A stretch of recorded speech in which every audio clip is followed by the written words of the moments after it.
Assalamualaikum sahabat akidah Islam. Ketika penyiksaan orang-orang kafir terhadap kaum muslimin dan Nabi Shallallahu Alaihi Wasallam tidak berkurang, bahkan semakin bertambah, Rasulullah Shallallahu Alaihi Wasallam mulai mengizinkan para sahabat radhiyallahu anhu berhijrah ke tempat lain. Banyak di antara sahabat yang berhijrah ke Habasyah. Meskipun Raja Habasyah adalah seorang Nasrani dan sampai saat itu belum memeluk Islam, Raja Habasyah terkenal dengan kelembutan hatinya dan keadilannya. Pada bulan Rajab tahun kelima kenabian, diberangkatkan jamaah pertama ke Habasyah sebanyak 11 atau 12 orang laki-laki dan 4 atau 5 orang wanita. Orang-orang kafir maka mengejar mereka, namun tidak berhasil menangkapnya. Setibanya di Habasyah, kaum muslimin mendapat kabar bahwa Islam telah menang dan seluruh penduduk Makkah telah masuk Islam. Mereka sangat bergembira dengan berita itu, sehingga mereka memutuskan untuk kembali ke Makkah. Namun ketika hampir memasuki Makkah, mereka baru mengetahui bahwa kabar itu tidak benar. Bahkan, mereka semakin memusuhi dan menyakiti kaum muslimin. Sebagian di antara mereka ada yang kembali, dan ada yang terus memasuki Makkah dengan jaminan seseorang. Peristiwa ini disebut hijrah ke Habasyah yang pertama. Setelah peristiwa itu ada serombongan sahabat yang lebih banyak jumlahnya, yaitu 83 orang lelaki dan 18 wanita, yang berhijrah ke Habasyah. Perjalanan ini disebut hijrah ke Habasyah yang kedua. Sebagian sahabat ada yang mengikuti kedua hijrah ini dan ada yang mengikuti satu saja. Orang-orang kafir semakin marah ketika mengetahui bahwa kaum muslimin sudah hidup tenang di Habasyah.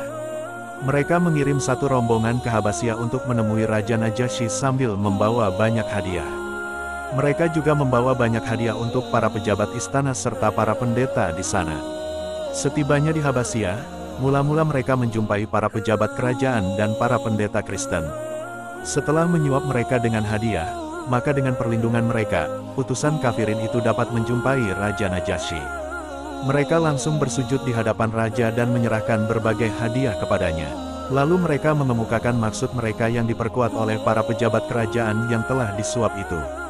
Mereka berkata, "Wahai raja, ada sebagian kecil kaum kami yang bodoh, yang telah meninggalkan agama nenek moyang mereka dan masuk ke dalam agama baru, yang kami pun tidak mengenalnya, begitu juga engkau. Mereka telah datang dan tinggal di negerimu. Para tokoh Makkah yang mulia, orang-orang tua dan keluarga mereka telah mengutus kami untuk membawa mereka kembali. Kami memohon kepadamu untuk menyerahkan mereka kepada kami." Jawab Raja Najasyi, "Kami tidak dapat menyerahkan orang yang telah meminta perlindungan kepada kami tanpa memeriksa terlebih dahulu masalah mereka. Mereka akan aku panggil dan aku tanyai. Jika ceritamu benar, akan kukembalikan mereka kepadamu." Kaum muslimin pun dipanggil untuk menghadap Raja Najasyi. Pada mulanya, mereka sangat mencemaskan tentang apa yang harus mereka lakukan. Namun Allah Subhanahu wa Ta'ala, dengan segala karunia-Nya menolong mereka sehingga mereka memutuskan untuk tetap memenuhi panggilan Raja dan berbicara apa adanya. Mereka menemui Raja dengan mengucapkan salam. Seseorang menegur mereka, "Kalian tidak beradab kepada Raja dengan tidak bersujud di hadapannya." Jawab mereka, "Kami dilarang bersujud oleh Nabi kami kepada selain Allah." Lalu Raja meminta mereka menjelaskan keadaan yang sebenarnya. Mewakili yang lain, Ja'far radhiyallahu anhu maju ke depan dan berkata, "Dahulu kami berada dalam keadaan jahiliyah, kami tidak mengenal Allah dan Rasul-Nya. Dahulu kami menyembah berhala, memakan bangkai, berbuat jahat, dan memutuskan kekeluargaan. Yang kuat di antara kami menindas yang lemah. Demikianlah keadaan kami dahulu. Ketika kami dalam keadaan seperti itu, Allah mengutus Rasul-Nya, yang keturunan, kejujuran, sifat amanah, dan kesucian hidupnya sangat kami kenal. Beliau mengajak kami menyembah Allah yang esa, yang tiada sekutu baginya, dan melarang kami menyembah berhala. Beliau menyuruh kami berbuat baik dan melarang berbuat jahat.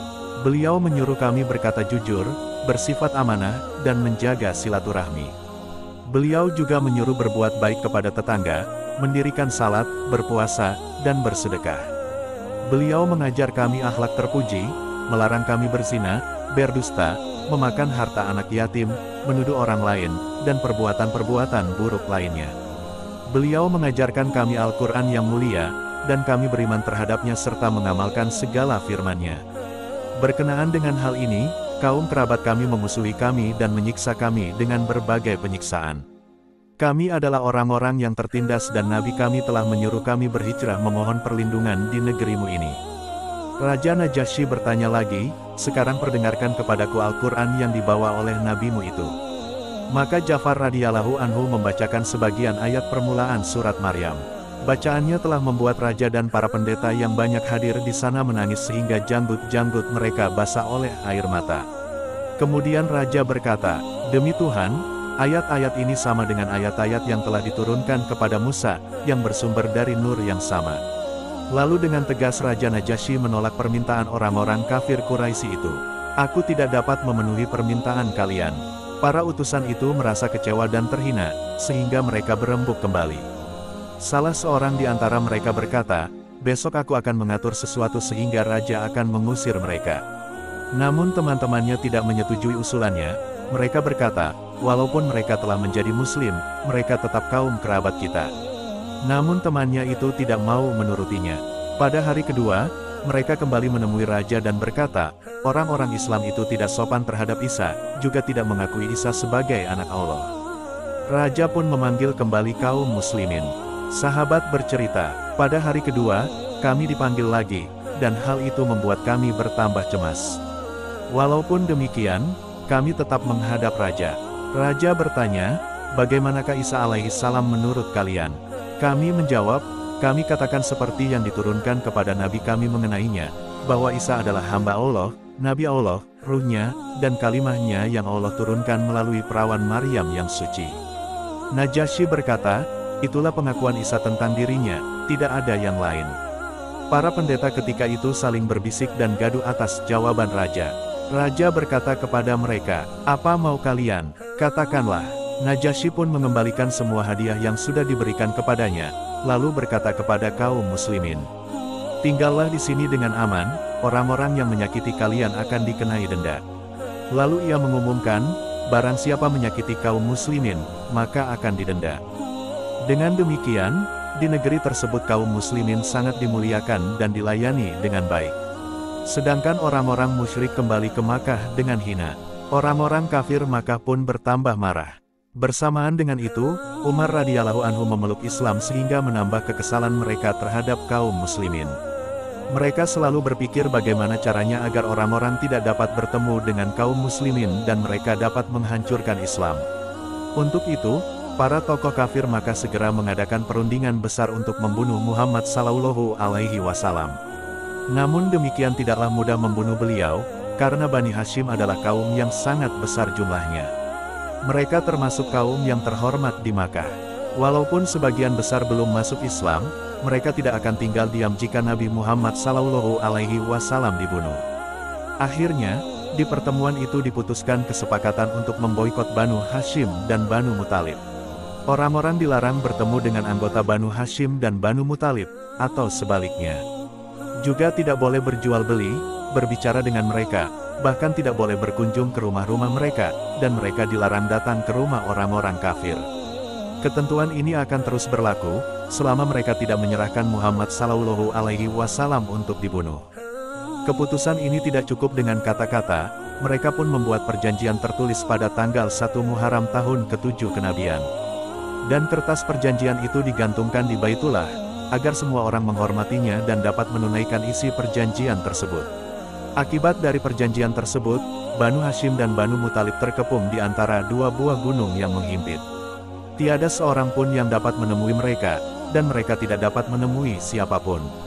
Mereka tidak dapat membeli sesuatu dari orang Makkah dan tak seorang pedagang pun dari luar yang dapat datang ke tempat mereka. Jika ada seseorang dari mereka yang keluar dari daerah itu, maka ia akan disiksa. Jika ada yang menyampaikan suatu keperluan dari orang lain, mereka akan memperoleh jawaban dengan terus terang. Hanya sedikit barang yang ada pada mereka. Mereka menjalani kehidupan dengan kelaparan dan penderitaan sehingga kaum wanita tidak tahan dan anak-anak menangis menjerit kelaparan. Bagi mereka, penderitaan anak-anak itu lebih menyakitkan daripada kelaparan dan penderitaan mereka. Setelah 3 tahun berlalu, dengan kemurahan Allah subhanahu wa ta'ala kedua penderitaan Banu Hashim dan keluarganya pun berakhir. 3 tahun mereka diboikot dan ditutup jalur perhubungan serta perdagangannya, dan selama itulah mereka mengalami penderitaan yang sangat berat. Meskipun sangat berat penderitaan mereka, mereka tetap teguh berpegang pada agama ini, bahkan terus menyebarkannya. Penderitaan dan kesusahan yang demikian berat telah dijalani oleh para sahabat radhiyallahu anhu. Sekarang kita hanya menyebut-nyebut nama mereka serta mengaku sebagai pengikut mereka. Dan kita memahami bahwa kemajuan kita dibandingkan dengan keunggulan para sahabat radhiyallahu anhu adalah seperti mimpi. Yang jelas, kita perlu merenung bagaimana para sahabat radhiyallahu anhu dapat berkorban begitu tinggi demi agama ini. Sedangkan kita, apakah yang telah kita lakukan demi agama dan kemajuan Islam? Sesungguhnya keberhasilan itu senantiasa diperoleh melalui kesungguhan dan usaha. Sayangnya, kita memilih suatu kehidupan yang menyenangkan dan damai tanpa beragama, dan sama-sama sibuk mencari dunia bersama orang-orang kafir, dan menginginkan Islam bisa maju. Bagaimana mungkin